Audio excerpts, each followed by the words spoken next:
Hello, everybody, and welcome to the Aggieville Alleycats podcast, where come rain, shine, or anything in between. We're here to deliver to you the Kansas State sporting news you so love. I'm Ace Edwards, right alongside Connor Baltazar.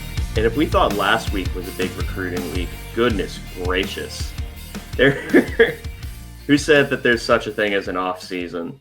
We did, because eventually this is not a sustainable pace, and then we'll have to scrape for content. But now is not this week, because there's a grand total of 7 high school football commits in the 2026 class that we're going to be covering in this episode.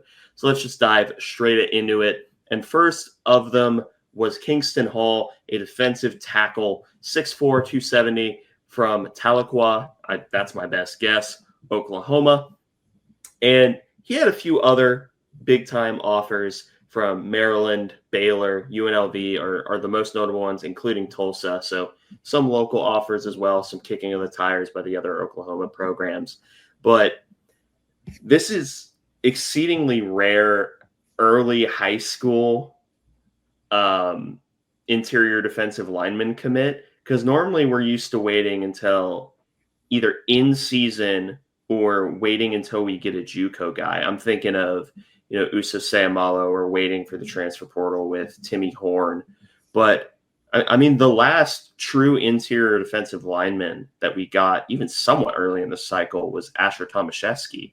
And even then, he wasn't early. I think he committed mid-season, if I'm remembering correctly. I think that's right, yeah, but it's definitely not often that we see K-State kind of get out ahead for defensive tackle recruiting. So it's a very pleasant change of pace. Yeah, and the thing that I notice most about Kingston Hall is just play strength to me, because even though he's 6'4", 270, which that's more of an end in a 3-3. He has a lot of room to fill out that frame, but it's just the strength that he plays with. That was the first thing that jumped out to me on his tape. But Connor, what did you think? Because I was just excited to get a nose tackle early this time.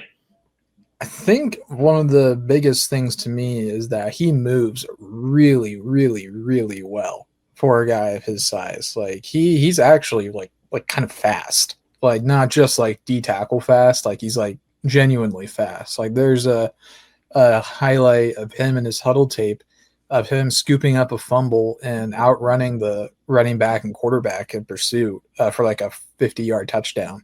And so like he has a great burst off the line and is clearly really athletic. I think this ended up being probably a pretty decent win over Baylor in particular. But, man, I'm over the moon, honestly. Like, I think this guy might be kind of a diamond in the rough sort of take at defensive tackle. And given that there's been some rumblings that K-State's going to be a bit more multiple this year and, like, not get away from the 3-3-5, but just run more four-man front, like that does free up the possibility of having a lot of different body types in your defensive tackle room. Like you'll have guys like Uso, of course, but a guy like Kingston, if he can get to Jalen Pickle's size, like he's going to be a really great asset for us. Yeah, and I mean, even if he already is, I mean, he's a touch lighter than Chidi Obiizor, but I expect him to get some run. To get some run on the interior this year in those more 4-down or hybrid fronts. And I think that I don't think Kingston Hall has the first step that Chidi Obiizor did, because good God, that was Chidi's trait, was that elite first punt, that first step and punch.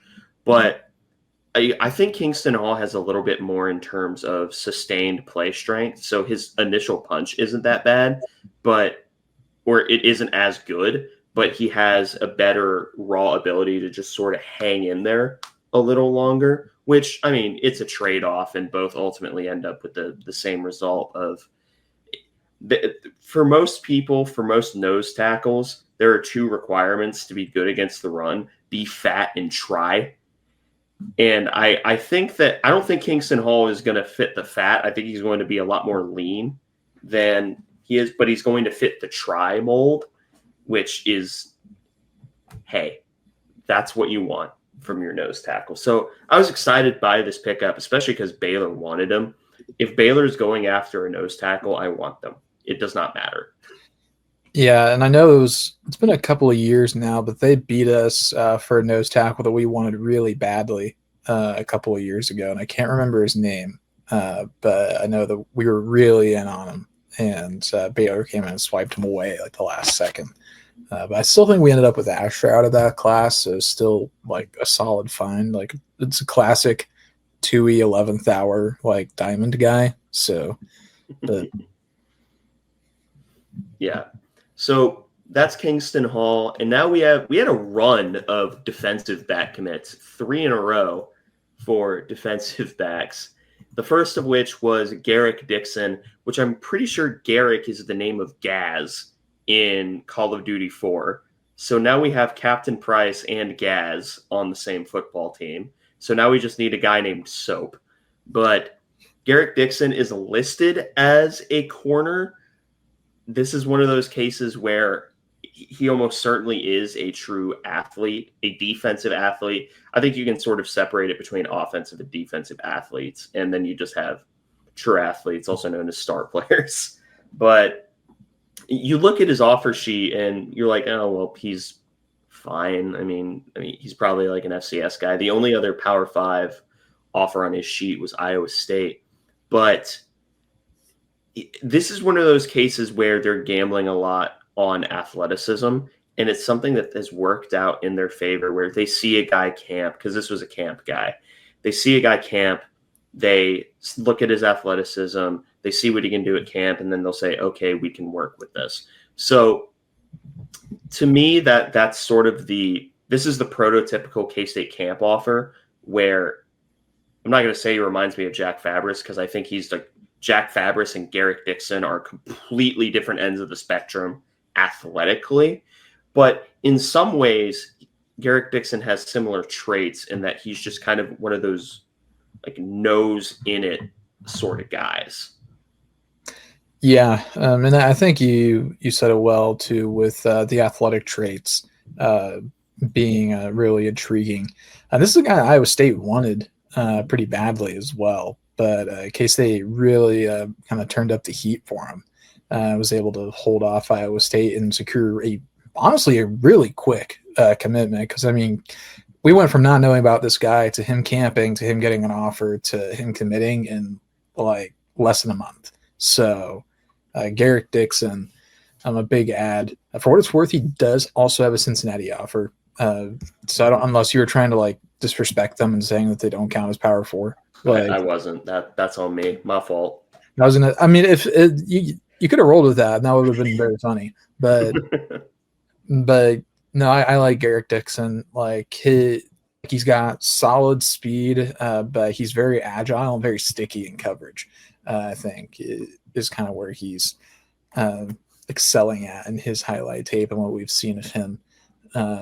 Like where he's able to turn his hips pretty well, pretty quickly too. So he's got some really interesting traits to develop in the long term. But again, a solid ad for K-State, and yeah, there's just a ton of defensive backs to get through here as well.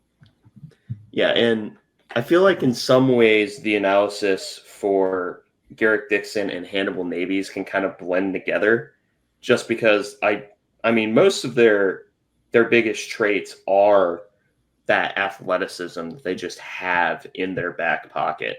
And I mean, you can never have enough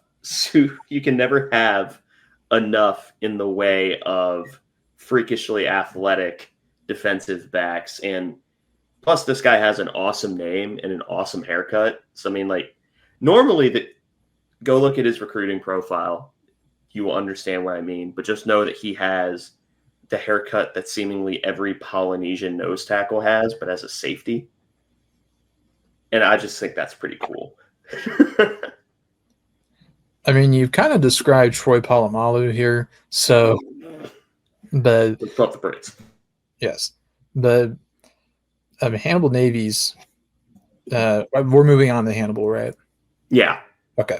Hannibal, he had some intriguing offers that have come pretty recently as well. He's a Colorado legacy, so he picked up an offer from them, and then he got an Arizona State offer back in April, I think. So I'm pretty happy that we were able to close on him pretty quickly, because I think that maybe some of those schools were kind of hoping to stash an offer and push for him a little later. But K-State, they recognize that he is a super athletic player, really rangy and a long athlete as well, with really good size. And so they said, we're going to just pull the trigger on him a little quicker than these other schools are willing to do. But yeah, I mean, on top of being like a future all-name team guy, like Mace was saying, like he's got projectable size. He's from the same town that VJ Payne is from, but different high schools, I think, because VJ is from Buford, Georgia as well. I thought that Hannibal went to Buford, Georgia, but it says he goes to Grayson, so he may be transferred or something. So, but again, this is another solid pickup. A lot of these guys like that we're offering around now, I'm going to be watching their senior year tape pretty closely to see kind of the steps that they take going forward. Because I mean, there's some interesting things that they're showing in these camp offers. I mean, the coaches are seeing it, and generally there's a good reason for it.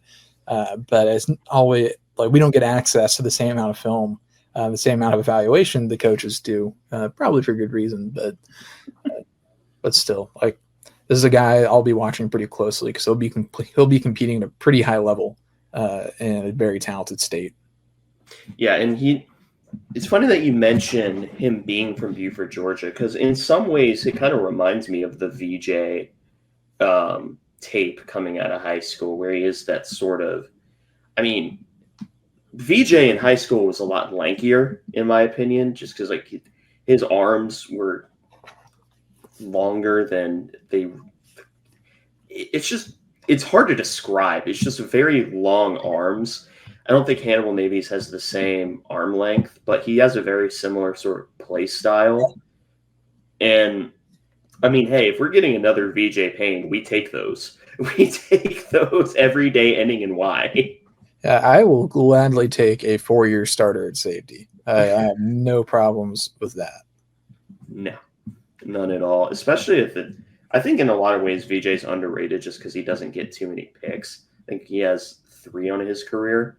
But yeah, VJ has been consistently good, and I think that's pretty similar to what Hannibal Navies can bring. And it happens to work out that he's from Buford. I'm not basing the comp on him being from Buford, Georgia. But we have another one of the athletes, this one from St. Louis, Missouri, and this one had quite the offer sheet of K-State, Missouri, Iowa, KU, Iowa State. So a lot of the bigger local schools had offered this guy. His name is Nick McClellan. He's listed as a safety. He plays quarterback in his highlight tape that's on Huddle. So it's a little bit of a Wesley Fair situation where it is the true athlete. And there's a reason earlier I made the distinction between offensive athlete, defensive athlete, and then just true star athlete. Nick McClellan is perhaps the definition of the high school star athlete, where his entire description is go out there and be better than everyone, and he just is. So it doesn't really matter what else he does on the field. And with a lot of players, that sort of creates a give and take. And I really don't feel like that give and take is there with him, because yes, he has the athleticism where he is just better than everyone, but that isn't all that's in his game. He actually shows a pretty decent feel for the game, and I think that comes from playing a little bit of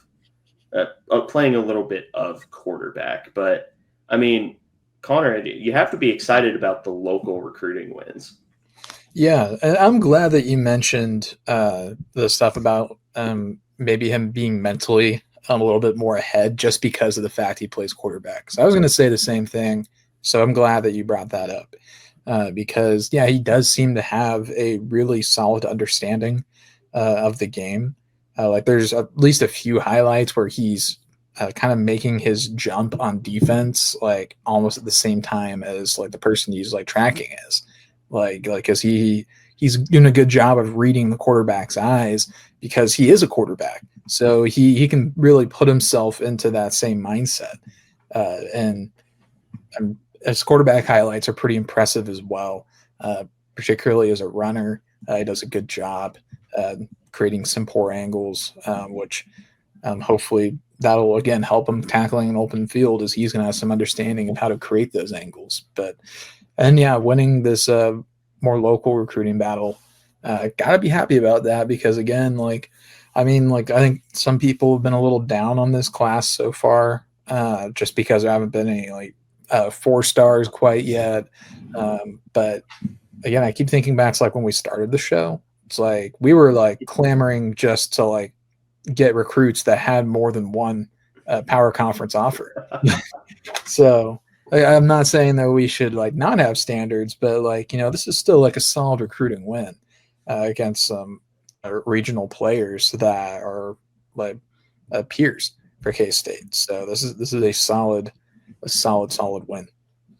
And I think with Nick McClellan in particular, I think if he did get the opportunity to just focus on being a safety instead of being the high school star player, I think that he would have a better chance of getting a better rating, because he's listed as an 88 3-star on 3. So he's listed reasonably highly on 3. I mean, then you have 27 who gave him the token 86. ESPN and Rivals don't exist unless they're being used to confirm our biases about Miles Tedecki.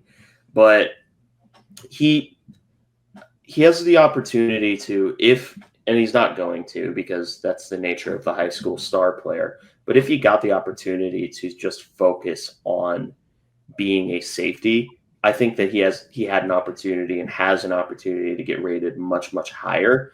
Honestly, that seems to be working to our benefit, though.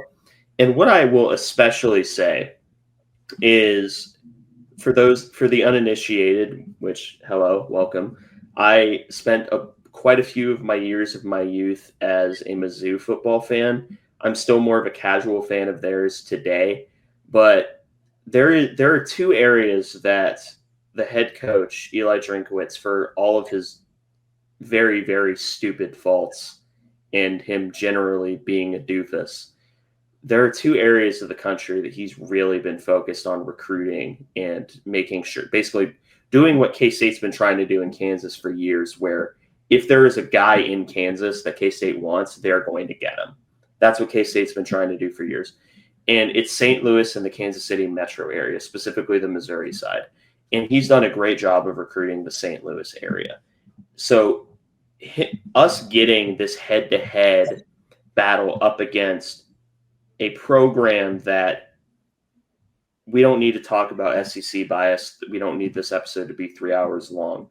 But in-state programs seen as quote-unquote prestigious because of SEC bias, but going up and getting that head-to-head recruiting victory against a head coach that is known to be a recruiter, especially in an area he wants to focus in, I mean, that has to be celebrated.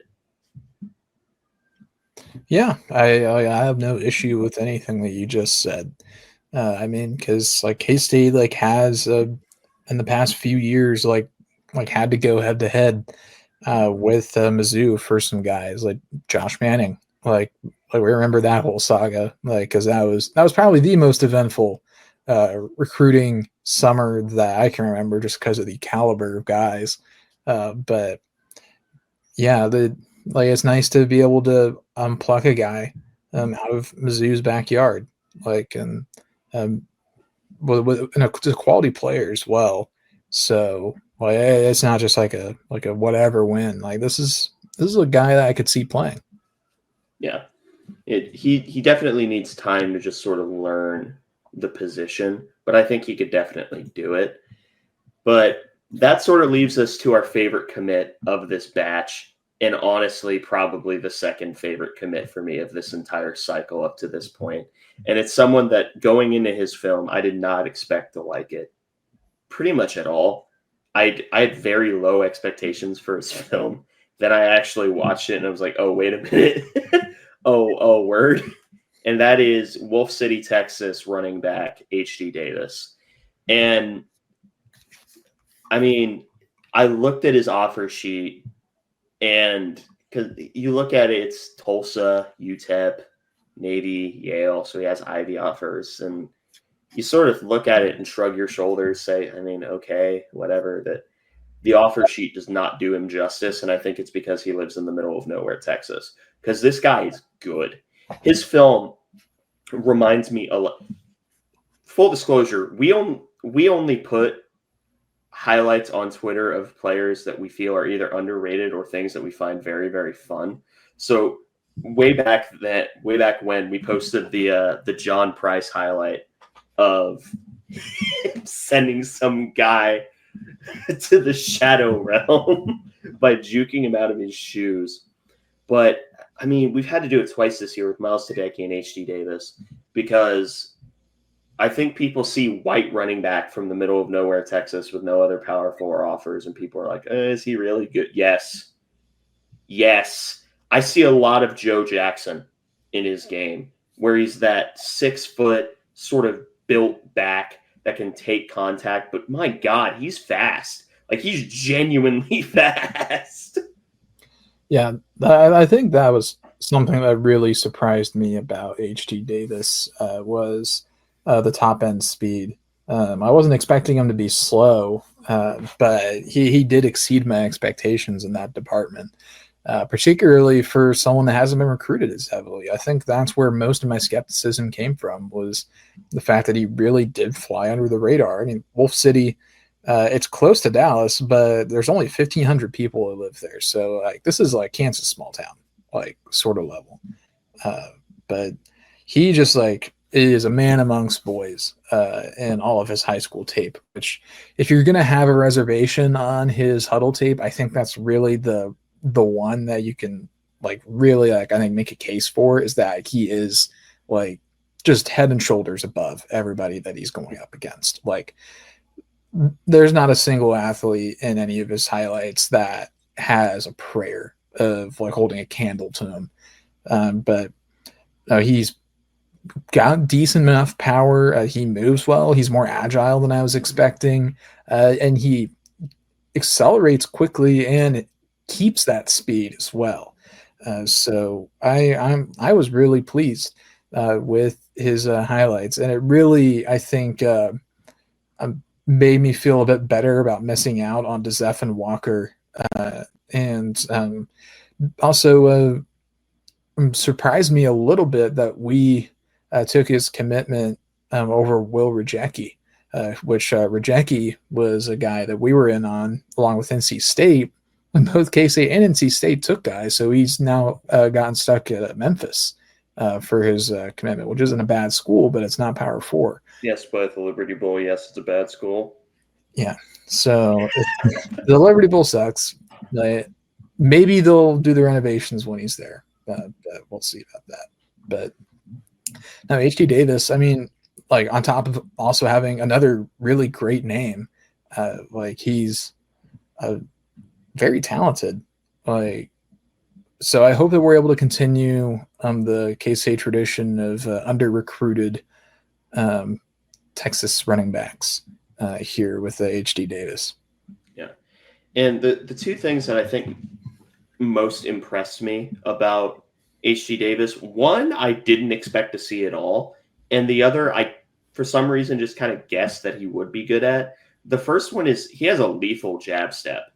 Like he dead legs people, and there's no better way to describe it other than he straight up jab steps and ragdolls people. So like he just beat that guy up without touching him. Yeah, there are a lot of highlights where he just hits someone with that jab step, straightens out one leg, cuts the other way, and then the other guy is stuck in the prayer position, pleading to God that he never has to see him again. And the other thing that I weirdly expected was he does a good job of pressing the line of scrimmage to sort of make himself smaller and use his vision to get behind blocks. So, first off, him being able to do both of those things already, even if he was an equal athlete to everyone else, would make him a solid running back. But the fact that he's just so head and shoulders above everyone else in his film is sort of what elevates him to me. Because in some ways, you have to be careful whenever you're looking at guys who get by on athleticism or lower levels of competition, just because you don't know how well that's going to translate. So you start looking for skills. And H.D. Davis has that elusiveness and that vision to where he has a very good chance. Of course, there are no guarantees in college football. He has a very good chance of being a successful running back, even if he is an equal or slightly lesser than athlete. I don't think he'll be lesser. I think he'll be pretty easily slotted into the middle of Big 12 running backs when he gets on campus and gets that sort of training. But he just has those transferable skills that I love to see in a running back, because my favorite skill in a running back will always be vision. Yeah, and I think that's a fantastic trait for running backs to have. I couldn't agree with you more. The only thing I think that I didn't really see from him that I was really wanting and hoping to see was pass catching. Like he needs a lot of work as a pass catcher, I think. But again, I think some of that's just going to be attributable to the level of competition he's at, because he's clearly put a lot of work in developing himself as a running back, as a runner primarily. And so he is able to get by on just like being taller than most of like the 5'0" corners like that he gets matched up with. Like, and he like doesn't really have to try that hard for lack of a better term in pass catching. So that's an area that I think I'd like to see him get better in. And I don't think he's incapable of it, but he just has a long way to go there. Like, because K-State's done a really great job these last several years of working running backs into the passing game. So I'd like to see us continue that with H.D. Davis, but he's got work to do. I will say that picking up Tanner West in this class sort of makes that hurt a little less. That is true.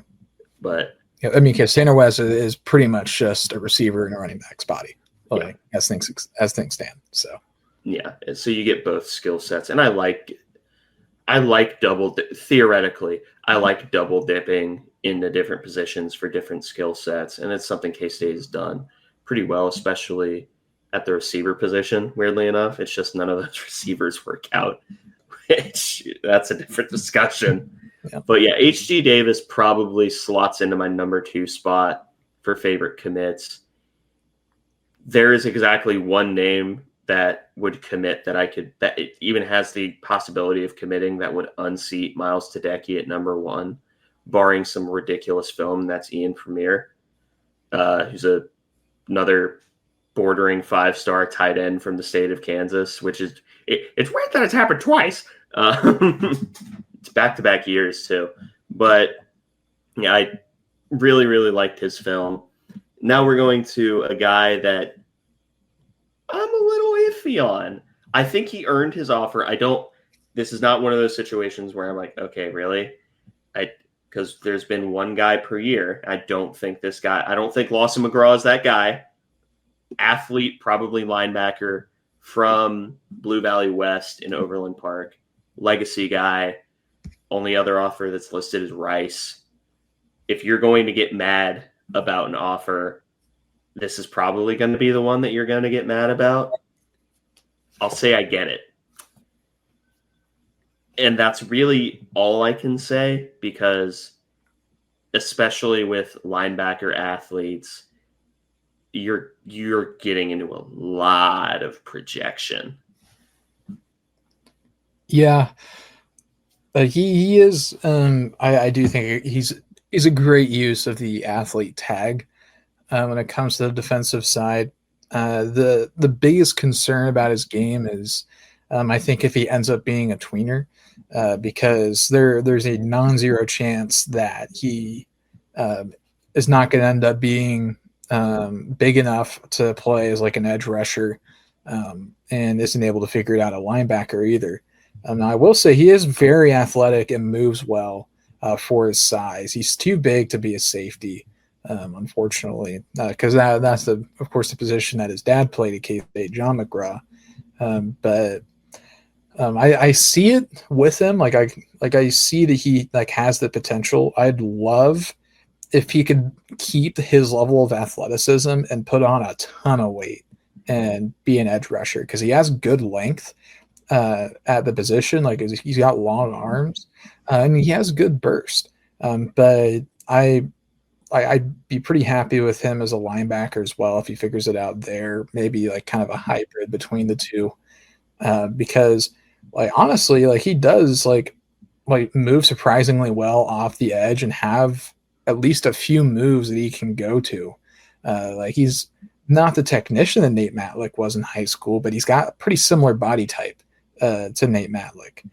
So that's kind of the comparison I'm drawing there now. 6'4", 205, I think is about what Asa Newsom was listed at when he was in high school as well. And Asa Newsom, if he'd been able to stay healthy, I think would have been a very good linebacker the last couple of years for K-State. And he still has that opportunity. It's not over for him. No, Lawson McGraw, like I'll be curious to see where he ends up getting slotted, because he does have the potential to play at multiple different levels of the defense. I guess it just depends on how much he wants to eat. It's funny that you bring up Nate Matlick as the comp, because I was going to bring up another guy who's on the same defense and is actually still at K-State, and that's Rex Van Wy. I would be thrilled if Lawson McGraw turns into Rex Van Wy with an extra year of development. That's fine with me, because I think Rex Van Wy, I mean, just as a pure prototype for what you want in that sort of outside Sam linebacker position, you have to be tall and have long arms and occasionally be able to rush the passer. That's fine. I mean, I would take that skill set, and I would take Lawson McGraw just based on the projection that he could be Rex Van Wy someday. Yeah, I think that's a good comp. And for what it's worth, I didn't mean to comp Lawson McGraw skill set wise to. No. You just meant size, and that, yeah. So we're on the same page there. But yeah, if Lawson McGraw could achieve that kind of Rex Van Wy archetype, maybe take it a little bit further than him, I'd be pretty happy with that. But I mean, he's got a 4.6, 440, 36-inch vert, and he lists himself on Twitter actually as a little bit larger, 6'4", 220, which, you know, like you can kind of take it or leave it on like how guys describe themselves in their Twitter bio, but like generally I'm thinking they're probably not lying about weight. It's probably more 40 that they're going to be 40 or height. Yeah. Weight 220, I buy it. Like, and he looks about 6'4", but no, I'm happy with the commit, and this is one that I think we kind of saw coming as well. Yeah, I mean, K-State loves their legacies, and I'm fine with it, because this isn't a legacy where I straight up didn't see it. There has been a legacy that is currently at K-State. We're narrowing it down that I never saw it with. I still don't. I sure am glad that he has brothers. Anyway, we'll just move on from that. Oh, Tyler's never coming on this show. He doesn't even know who we are. We never were going to get that anyway. But the last of the commits is Maxwell Lovett. No relation to Dominic Lovett. I checked. From the same high school of another K-State commit in this cycle. Listed at wide receiver, had offers from K-State, Colorado State, Wyoming, Boston College, and Oregon State. Now, you look at his size, 6 foot 185.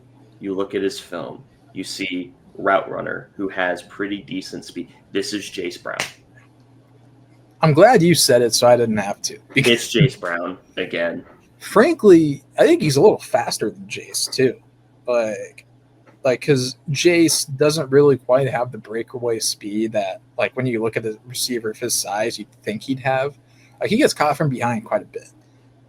But Max Lovett, I think his route running is fantastic. Like, it just jumps off the screen, even as somebody who isn't like, I don't do evals like super often. Like, I'm very much an amateur in this department, but his route running, like, it jumps off the page. It jumps off the screen. Like, you look at it and you can tell that's a guy that really cares about that craft. Like, he's got he's developed skills pretty well. He's got an arsenal of things that he can bring to the receiver position. And I'm very high on this pickup. I was very happy to see this is our first receiver commitment, because I know we've been going after some kind of big fish in that department, but Lovett, I think, is a great starting point. And I'm glad you checked on Dominic Lovett, because I was also wondering that, but didn't have the energy to check. So thank you for picking up the slack. Yeah, no relation to Dominic Lovett, but unless they're like second cousins or something. But there's some comps that are so easy to make and yet so correct that it feels lazy. But I mean, same basic size, same general skill set. The only difference is Jace Brown was rated a little lower. But even then, I have the same opinion of Maxwell Lovett that I had of Jace Brown, and granted, Jace Brown ended up exceeding the expectations I set for him. But Jace Brown never developed like a sort of second skill set. He was always going to be a route runner. Maxwell Lovett's always going to be a route runner. And that's okay. It's okay to have to be an overall B or B plus player, but have your trait just being getting open. Those are called slot guys in the NFL, and they make a lot of money just based off of volume. And so do I think that Max Lovett has it in him to be that true number one alpha dog receiver? No. And I don't think Jace Brown fits that typical mold either. That's why we got a bunch of those more 6'2", 6'4" receivers to complement Jace Brown's skill set, because yes, Jace Brown's very good at getting open. He's not putting the fear of God into defenses. If he's in one-on-ones, he's going to win the matchup at some point. And Max Lovett's going to be the same way. So I like this pickup, and I think Max Lovett is who he is, and that's a really good player with a really good understanding of how to get open. There's one rep. Sorry, I have to geek out about this one rep. There's one rep where, as a receiver, there are a few things that you're taught. The first thing that you should be taught as a receiver is every route is vertical until it isn't. So you go vertical until the exact moment that you can break off your route and go stem the other way. The other thing is try to get, as much as you can, try to get the defensive backs' eyes and arms off of you. It's a run blocking rep, which is very funny, but Max Lovett's able to work himself into a blind spot of a defensive back who's watching the run and still get the block. It's rare that you find receivers who, seemingly, as simple as it is, it's not something you think about. You don't think about, I need to get in the corner's blind spot. He understands that. I think he understands that better than Jace did, because Jace was always going to be a man-to-man separator. I think Max Lovett has a better understanding of, okay, the corner is looking here. I can settle down here. I can throttle down in this area. So that way I'm either not taking a hit or I'm getting an easier reception.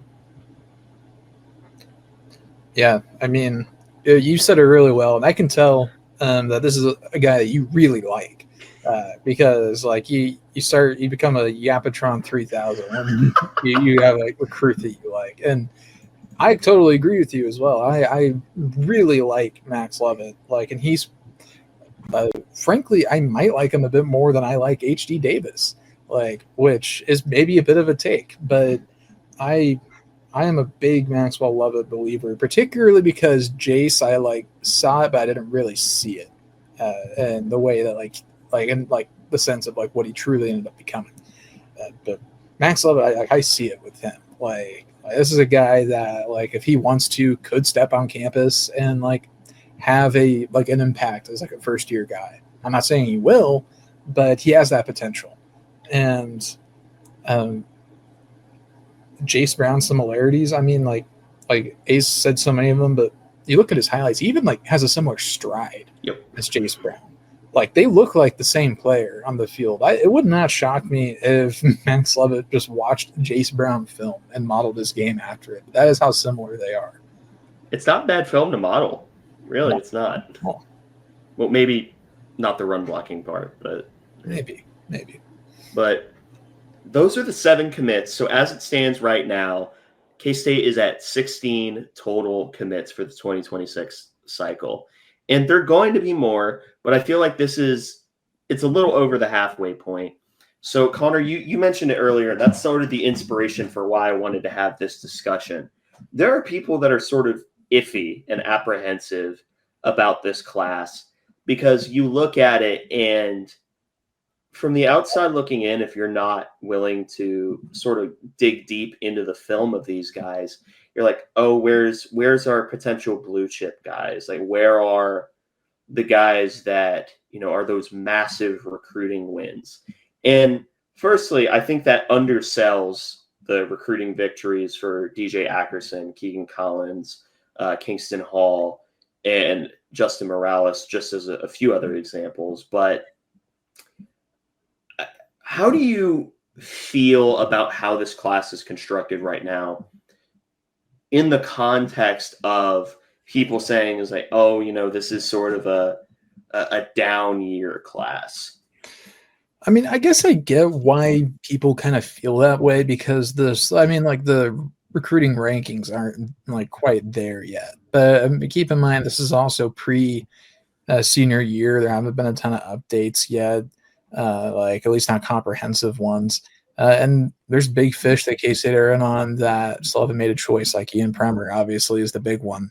But even though K-State has lost out on a few guys that are higher rated that they would have really liked, like DeZeph Walker, Savory Martin just committed to Texas Tech the day that we're recording this, and he was a big target for K-State. But like we've seen plenty of guys in the past start out being a lower rated guy and end up as either a higher 3-star or 4-star. Like Gus Hawkins is the perfect example of that. Like he was like K-State was like, I think like his only offer, I think, when he committed. And by the time the cycle was done, he was like a top 100 recruit and like nothing changed. Like on our end, he'd been committed to K-State the whole time.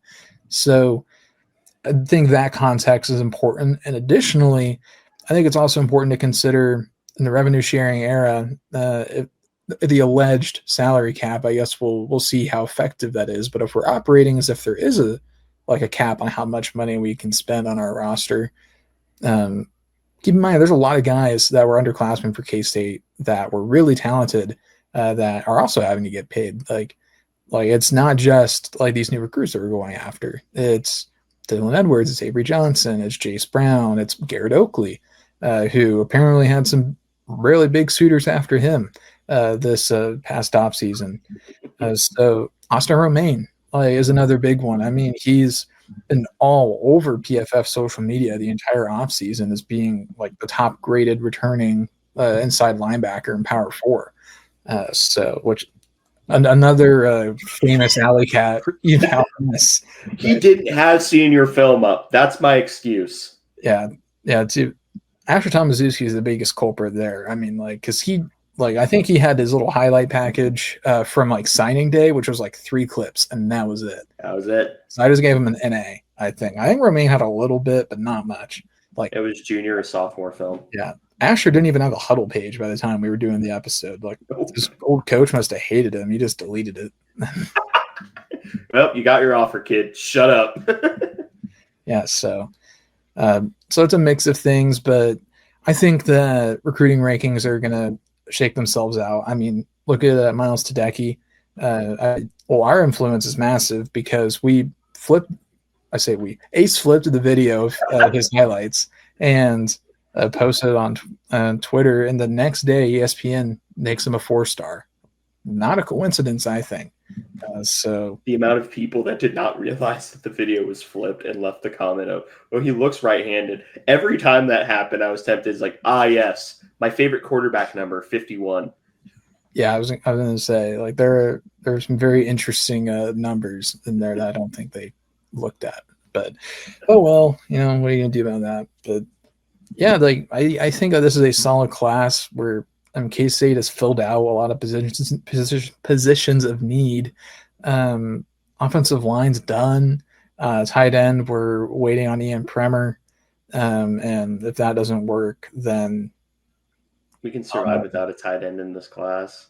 Honestly, yeah. I mean, that room is really loaded. Premer's a luxury ad, frankly, like because we've got Lincoln Cure. If we get Premer, we'll have him. We'll have Metzger, Ancio, Oakley, and won't have Swanson anymore, which feels like he's been here forever. But no more with Swanson, I guess. But, yeah, like there's still some big names as well. Like Tucker Ashford is set to commit here pretty soon. That's a battle between K-State and Houston. He's, I think, a fringe 4-star, if not on some sites a 4-star. Like, so he would shoot up the rankings as being a really highly regarded recruit. So it's still early. Like, if people are bringing up like class rankings and stuff like that, it's way too early for stuff like that. The only time that class rankings truly matter is after signing day. Like, anytime before that, there's just too many moving parts to really do too much about. There's too many changing evaluations to do much about it. So I guess my advice is patience, because K-State's put together a very talented roster. So, and I'm just going to say everything that you said and add one more thing to it. This time last year, the number who ended up as our consensus number 2 overall player in this last year's class was unrated and had no offers. And that's Larry Porter IV. A lot of these guys I feel like are going to get a bump in rankings. Keegan Collins, I would almost put money on him getting a bump to at least a high 3-star. Miles Tedecki, I will guarantee that he gets another bump soon. And then there are currently 6 guys that are unrated on 3. Lawson McGraw, who probably a low 3-star. Maxwell Lovett will probably end up as a mid-tier 3-star. H.D. Davis is the wild card. I have no idea. Bennett Frazier will end up rated as a mid to high 3-star. Kingston Hall will be rated as a mid to high 3-star. And Hannibal Mabies is another wild card. So, yes, we don't have the 4-star yet. Those don't grow on trees. Yeah, especially when it's, for the most part, a bit of a down year in the state of Kansas. I mean, Premer's obviously the exception, but I mean, like, we think back to that 2023 class where we got so many talented guys in the state, like Avery, eventually Dylan Edwards, and Jordan Allen. So, like, you have that, but then you also backfill with Wesley Fair and Will Ancio, which Will Ancio has already made a pretty big impact to this point in his career. But I mean, like, that was a stacked class where, I mean, like, that was like a once every 5 years sort of, like, or probably more than that, honestly. It was probably the best Kansas recruiting class in my lifetime. Like, and is shaking out to continue to kind of follow that trend based on, like, how guys are doing and performing. And we're not going to get classes like that every year because, like, there's like 3 million people that live in Kansas. And so it's just a numbers thing. Like, especially when you consider that, like, Keisha doesn't have, like, any allowances for, like, spring football. There's a lot heavier limitations on practice, which, like most other states, like Texas, like, they have guys playing football all year round, and that can be a bit of an advantage for them. And if they're focusing on one thing, that can get them bumps in recruiting rankings, which, again, I think that does lead to Kansas guys maybe getting a little disrespected in the recruiting rankings, which maybe is a bit of a side tangent. But regardless, I think that this class is still going to find a way to be a pretty solid class, all things considered, even if we're not spending ludicrous amounts of money on, like, some of the in-state guys this time. I mean, I'd Love to get a few of them as well, but I mean, like, lots of things I want to say. Yeah, there are a lot of things that subscribe to KSO, but I wouldn't worry about this class because I think that it's a tired old cliche, but I think that a lot of the guys in this class are underrated. Don't get me wrong. There are a few that I look at their ratings like, yeah, that's about right. But I do think that there are a few sleepers in this class that have the potential to be stars at K-State. Yeah, and keep in mind also every class there's going to be a guy that Ace and I think sucks that's going to end up being a first team All Big 12 NFL draft picks. So, like, stay tuned for that. Parrish just went and got drafted this year. Next year it's going to be Austin Romaine. He's probably going to go like the 3rd round or something. Just keep your eyes peeled for the next big time evaluation miss by the recruiting gurus over here at Aggieville Alleycats. You heard it first here. Ashton Moore, number 1 overall pick. That would be fascinating. You have any final notes before we sign off? Congrats to Bosco's Boys on 1,000 episodes. So yeah, congratulations to Bosco's Boys and the podcast progenitor. But thank you all for listening to this episode of the Aggieville Alleycats podcast. If you want to follow or contact the show, you can follow us just about anywhere at Aggieville Alleycats. And if you want to email us, we're AggievilleAlleycats@gmail.com. If you want to follow us on a more personal note, I am at AC Edwards00. I am at Connor Baltazar, capital C, capital B. And if you want to support the show financially, please be sure to check out the official Aggieville Alleycats merch store. Link found in our podcast and Twitter bio. But most importantly, thank you all for listening to this episode of the Aggieville Alleycats podcast. Where come rain, shine, or anything between, we're here to deliver to you the Kansas State sporting news you so love. Stay safe, Alleycats.